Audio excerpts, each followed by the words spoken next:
नमस्कार, बहुत स्वागत है। मध्य प्रदेश के अतिथि शिक्षक भाई और बहनों के लिए लेटेस्ट अपडेट है। उनके परमानेंट नियमितीकरण को लेकर लगातार वह जो प्रयास कर रहे हैं, जल्द ही उनका प्रयास सफल हो सकता है। इसको लेकर मध्य प्रदेश अतिथि शिक्षक अलग अलग संगठनों ने अब एक साथ आकर मध्य प्रदेश के शाजापुर में एक प्रदेश स्तरीय बैठक का आयोजन किया था। इस सम्मेलन और बैठक में हजारों की संख्या में अतिथि शिक्षक उपस्थित हुए और जिसमें अलग अलग अतिथि शिक्षकों के संगठन अब एक साथ समर्थन में है। अब उनकी मांग है कि अतिथि शिक्षकों का परमानेंट होना चाहिए।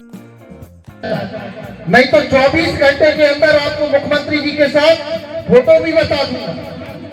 लेकिन अतिथि शिक्षक बनकर अतिथि शिक्षकों की पीड़ा को लेकर मुख्यमंत्री जी से मिलना चाहते हैं। रविकांत गुप्ता जी साक्षी हैं, ऐसा कोई सा महीना नहीं जाता, लगभग सबसे ज्यादा यदि पत्र आपको मिलेंगे मुख्यमंत्री जी से मिलने के हो, शिक्षा मंत्री जी से चर्चा के हो, हम लोगों ने लगा है।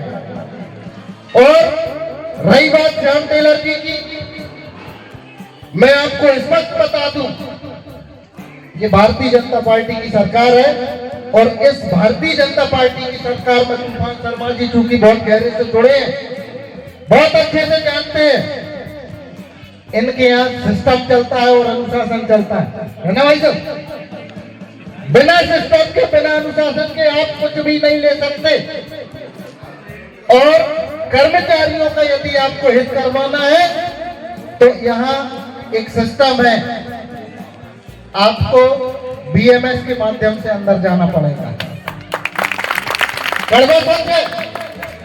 मैं भी बीएमएस से संबंधता ले लेता, कर्मचारी कांग्रेस से जुड़ जाता, लेकिन नहीं ली। क्यों नहीं ली? एक व्यक्ति ऐसा भी चाहिए जो धरातल पर आपकी आवाज को सड़कों पर उठा सके। आपने देखा होगा पिछले 12-15 साल से अतिथि शिक्षकों की आवाज को यदि सड़कों पर बुलंद किया है तो इन सब चेहरों ने किया है। और वास्तविकता ये है, समाधान पूछ रहे थे, कोई भैया ने कहा था कि समाधान क्या है। समाधान एक ही है। मेरे बड़े भाई तूफान शर्मा जी यहाँ बैठे हुए हैं। तूफान शर्मा जी आपके बीएमएस के जो भी मंत्री जी होते हैं, संगठन मंत्री, उनसे चर्चा करें, उनके माध्यम से चर्चा करें, उनसे समय लें। जो भी तारीख आप दोगे, ये चारों के चारों प्रदेश अध्यक्ष वहां उपस्थित मिलेंगे। एक मांग और एक संगठन के साथ हम लोग, जरूरी नहीं है कि संगठन अलग नहीं हो। आपने अध्यापकों के संगठन देखे होंगे, अन्य लोगों के संगठन देखे होंगे, लेकिन जब हित की बात होती है, जिसकी सरकार होती है उसको आगे कर देते हैं, बाकी के लोग सारे पीछे से सहारा देते हैं। ये वास्तविकता है। और आज भी समाधान ये है, चाहे शंभू भैया कितना ही बड़ा आंदोलन कर लें, चाहे केसी पवार जी कितना ही बड़ा आंदोलन कर लें, चाहे सुनील परियार कितना ही बड़ा आंदोलन कर ले, सरकार आपके आंदोलन से नहीं डरेगी। आपका समाधान निकलेगा, बीएमएस के माध्यम से निकलेगा, चर्चा से निकलेगा। और पहला प्रयास होना चाहिए कि बीएमएस से जो जुड़े हुए हैं, तूफान शर्मा जी, कुलदीप गुर्जर जी से बात करें, बोले पूरा प्रदेश आपके साथ है, आप हमारी मांग को पूरा करवाएं। मांग कुछ नहीं है, हम लोग आपसे रोजगार मांगने नहीं आ रहे, हम तो रोजगार से लगे हुए हैं, 17-18 साल से रोजगार से लगे हुए हैं। हम तो सिर्फ इतना चाहते हैं मध्य प्रदेश सरकार की गलत नीतियों से कोई अतिथि शिक्षक बेरोजगार न हो, हम सबका भविष्य सुरक्षित हो। रही बात संगठनों की, आप इतने ही संगठन को बना लो। आपको सुनील परियार को 18 साल हो गए, सुनील परियार बनने में, शंभू भैया बनने में, केसी पवार बनने में 18 साल लगेंगे, तब जाके आपको समझ में आएगा कि करना क्या है। तूफान शर्मा जी जानते हैं अच्छे से।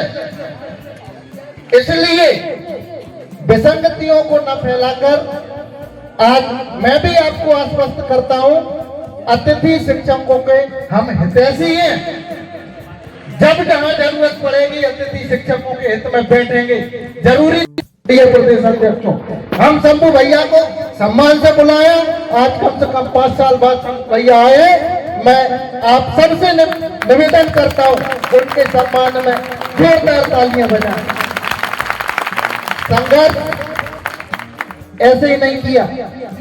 किसी ने पीडी खेरवार जी का नाम लिया था, मैं उस पीडी खेरवार जी के चरणों को नमन करता हूँ। मध्य प्रदेश का इकलौता बंदा जिसने, आज तो सोशल मीडिया है, जब सोशल मीडिया नहीं थी उस समय इतना जमीनी संघर्ष उन्होंने किया है कि उनका कोई तोड़ नहीं है। यदि आप नियमित हो जाए, यदि आपका भविष्य सुरक्षित हो जाए, तो एक बार उस व्यक्ति के चरणों को नमन करने।